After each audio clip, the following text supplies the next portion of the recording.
But as I talk to these problems, I talk to the global nature of them, what we can see is all of those problems are systemic in nature. So that, and systems is a really, really complex subject. And this stage, I won't get into that. But what I want to say is these problems are all systemic in nature. And now, when we're going about trying to solve a lot of them, what we're doing is we're using antiquated techniques. We're not using systemic techniques. And so examples of that. So someone in the pre-chat before we all got online brought up the Sahel and going there.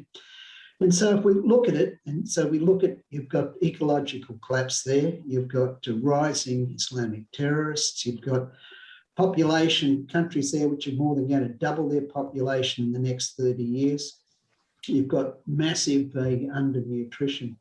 But if we look at the UN institutions, for example, what you'll find is you've got someone who looks after the refugees, you've got someone who looks after the development, UNDP, for example, you'll have another organisation doing the military intervention, someone else working on the agriculture, and then some few private people running around trying to stoke business.